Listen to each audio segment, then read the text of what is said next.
అందరికీ నమస్కారం అండి. నేను డాక్టర్ రాంప్రసాద్ని, ఒక ఆర్థోపెడిక్ సర్జన్ని. నేను బేసికల్లీ ఒక మిడిల్ క్లాస్ ఫ్యామిలీ నుంచి వచ్చాను. సో మాలాంటి ఒక మిడిల్ క్లాస్ ఫ్యామిలీ నుంచి వచ్చిన డాక్టర్ హాస్పిటల్ పెట్టుకోవడం అనేది ఒక రకమైన డ్రీమ్.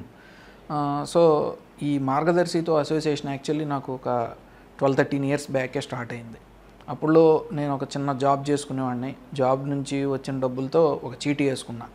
ఆ చీటీ డబ్బులతోనే నాకు ఇప్పటికీ జ్ఞాపకం, ఒక 9 ఇయర్స్ బ్యాక్ ఆ చీటీ డబ్బులు తీసుకుని ఒక హాస్పిటల్ పెట్టుకోవడం అనేది జరిగింది. అంటే ఆ బిల్డింగ్కి అడ్వాన్స్ ఇవ్వడం అనేది జరిగింది. సో ఈ రోజున ఒక 50 బెడెడ్ హాస్పిటల్ నడిపించి సక్సెస్ఫుల్గా అండ్ మా హాస్పిటల్లో ఎంతోమంది పేషెంట్లకి మేము సర్వీస్ చేస్తున్నామనంటే, మా జర్నీలో మాకు ఎప్పుడూ ఫైనాన్షియల్గా సపోర్ట్ చేసిన మార్గదర్శి అంటే నాకు చాలా అభిమానం, గౌరవం. అండ్ అందరికీ కూడా నేను ఎవరన్నా సరే ఈ ఎంటర్‌ప్రెన్యూరియల్ జర్నీ స్టార్ట్ చేయాలి అని అనుకుంటే డెఫినెట్లీ ఇలా ఒక రకమైన లిక్విడ్ క్యాష్ అనేది చాలా అవసరం. సో అలాంటి వాళ్ళకి మార్గదర్శి రికమెండ్ చేస్తాను. సో నా ప్రయాణం మార్గదర్శితో స్టార్ట్ అయింది. నాకు గుర్తుండి ఒక 20,000 రూపీస్ పర్ మంత్ చీటీతో.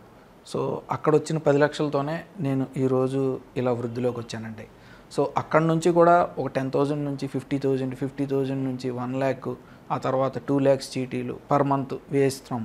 సో ఇలాగా మార్గదర్శి మీద నమ్మకంతోనే మేమేంటంటే చీటీ అమౌంట్స్ కూడా హయ్యర్ అమౌంట్స్లోకి వెళ్ళడం జరుగుతుంది.